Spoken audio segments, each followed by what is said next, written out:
Você já ouviu falar no Código da Autoridade? Pois é, Simon Sinek, um dos maiores pesquisadores da arte de liderança no mundo, revelou 6 princípios que, quando nós líderes aplicamos, os resultados da equipe, a formação do time, tudo melhora. E eu vou dizer para você agora o que é esse código e como você pode aplicá-lo. Olá, tudo bem? Eu sou o Rômulo Gutierrez, este é o canal Sala da Liderança, eu sou autor, pesquisador, dou treinamento e professor na área de liderança e hoje eu vou contar exatamente para você o que é isso. Então, para você ter autoridade diante da tua equipe, alguns fatores são importantes. Primeiro, não seja um líder artificial. O que é um líder artificial? Aquela pessoa que as relações não são sinceras. Eu sei que enquanto líderes tem muito sapo que a gente engole, tem muita coisa que a gente deixa pra lá, tem coisa que a gente faz vista grossa, mas as nossas relações elas têm que ser profissionais, obviamente, não pessoais, mas elas têm que ser verdadeiras. Quando as pessoas perdem a confiança no nosso caráter, eu tô te elogiando, elogiei a Rose aqui, a minha liderada, e depois de 2 horas eu me sento com a Silvia para dizer das coisas que a Rose não estava fazendo. Então, esse tipo de perfil faz com que as pessoas, no geral, descreditem a tua liderança. Se as pessoas perceberem que mesmo que seja notícia ruim, difícil, complicada, você vai dar a verdade para elas, mesmo que doa, nós estamos falando do primeiro aspecto desse código da autoridade. O segundo qual que é? Que eu acho mais difícil, que é a justiça, tá? Por que ser justo é tão difícil? Porque a justiça, ela é subjetiva também muitas vezes, entende? E as pessoas esperam de nós a justiça. Como assim, Rômulo? Vou dar um exemplo. Quando eu era criança, por exemplo, eu não ligava que minha mãe, de repente, me desse uns tapas, porque antigamente a gente apanhava de chinelo. Eu não ligava, desde que aquilo era feito com justiça. Se ela colocasse uma regra pra mim, Rômulo, uma regra que ela colocava, Rômulo, não suba de um pé de abacate, não suba no abacateiro pra ficar atrás das pipas. Eu subia, ela me pegava. Mas quando meu irmão subia e ela não pegava o meu irmão, aquilo doía mais do que propriamente as chineladas que eu tomei. Pela questão da injustiça, entende o que eu tô dizendo? Então, enquanto líderes, nós temos que ser justos para premiar, para agradecer, e justos para punir, para discordar, para dar um feedback contrário. E essa justiça ela tem que ser sempre, independentemente de quem seja. Portanto, o Código da Autoridade ele prediz isso. Se você quer ter uma equipe forte e que dê resultados, você vai ter que ser um líder justo. Terceiro ponto. É o que minha professora na Escola de Comunicação e de Artes na USP, a professora Cecília Whittaker Bergamini, foi minha professora, ela dizia e nos falava sobre a administração dos sentidos, tá bom? O que é a administração dos sentidos? Basicamente assim, se eu não enxergo o porquê de algo, eu dificilmente vou fazer aquilo de maneira adequada, correta, zelosa, bem feita. As pessoas precisam enxergar o sentido das coisas. Tem que fazer sentido. As suas ordens, as suas determinações, as suas delegações, os seus elogios, as suas premiações, tem que fazer sentido para quem vai ser afetado negativa ou positivamente por aquilo. Se a pessoa não entende muito bem o porquê das coisas, não faz sentido para ela pode até fazer, ela pode até aceitar, mas simplesmente por uma questão de hierarquia. E quando as pessoas respeitam somente a hierarquia e não o nosso profissional ou a nossa conduta de guiar o time, respeita a hierarquia. Male male você vai ser um chefe, apenas um chefe. Inclusive, esse conceito que eu estou te explicando, eu dou exemplos muito práticos para você melhorar a sua liderança no meu livro. Tá? O meu livro de liderança está na descrição do vídeo, ele está no primeiro comentário fixado e já tem cupom de desconto para quem vem por este canal no YouTube, vale a pena você conferir.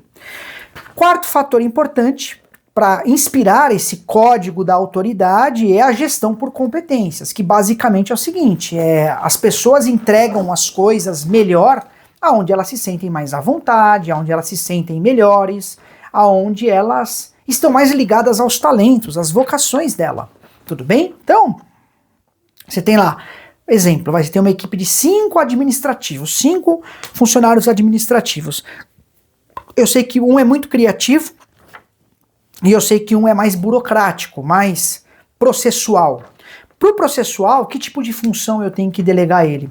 Funções mais de papelada, de cheque, de checklist, mais de plataforma do governo, porque aquilo para ele faz sentido, ele se sente melhor.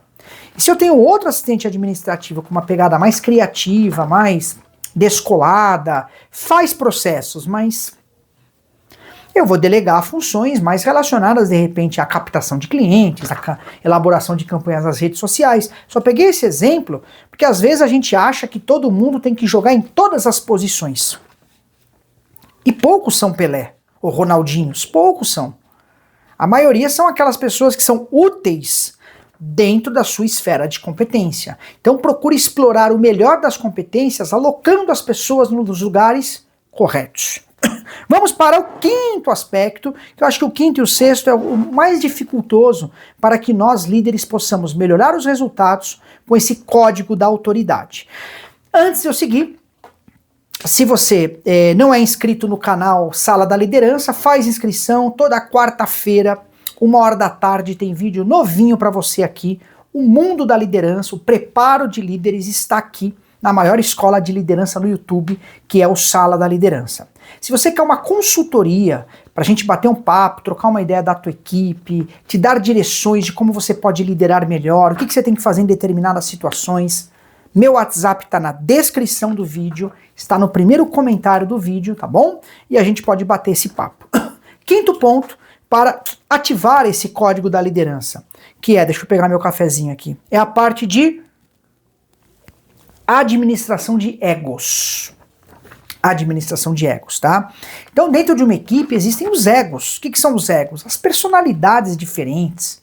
Muitas vezes eles acabam entrando em conflitos, muitas vezes eles acabam querendo mais a sua atenção ou querendo que você tome partido dele e não do outro. Administrar as diferentes personalidades, eu acho que é um dos grandes desafios de qualquer líder. Administrar a diferença de personalidade.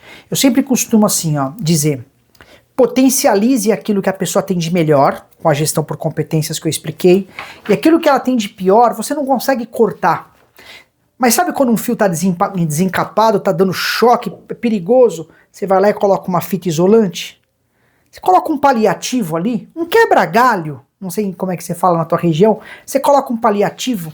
Muitas vezes, a administração de egos é isso. Tem coisa que você faz, não tô vendo, tá?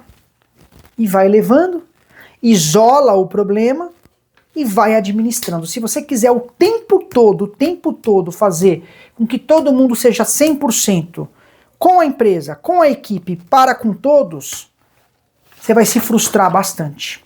Tá bom? O próprio Jesus, quando administrava lá os seus 12 apóstolos, ele tinha egos diferentes, formas diferentes. Um era bem calado, bem submisso, o outro era meio revoltadão, nervoso, o outro era até o traíra da vez, que era o Judas, e ele administrava e isolava os problemas, tá bom? E o sexto ponto para você ativar esse código da autoridade, trabalhe muito bem os objetivos de grupo, tá? Como assim, Rômulo? As pessoas, elas têm que se permitir liderar, tá? Chefiar não, porque você tem um cargo, você manda e acabou e eles têm que fazer. Isso é hierarquia. Mas para você dar aquele upgrade, para você conseguir ser um líder de fato, é importante que essas pessoas, elas te enxerguem como um líder. E como é que elas enxergam normalmente? Se você é uma pessoa que facilita com que os objetivos da equipe sejam atingidos. Eu sou líder de produção, exemplo. Eu, enquanto líder, facilito que os acidentes não aconteçam, eu facilito para que a produção seja entregue, eu facilito para que a empresa mantenha os nossos empregos. Eu sou um líder comercial, eu sou um facilitador do processo para que as metas sejam atingidas, para que as pessoas comissionem as vendas, etc e tal. Facilitar não significa criar molezas e criar facilidades. Facilitar é criar caminhos para que isso aconteça. Aí as pessoas te respeitam como líder. Elas podem até não ir com a tua cara, mas elas falam, não. Você já trabalhou com chefes, já deve ter trabalhado, escreva nos comentários, que ele atrapalhava as coisas. O trabalho dele lá, se não tivesse ele, seria melhor para a empresa, para a equipe, para os resultados? É isso que eu tô querendo dizer.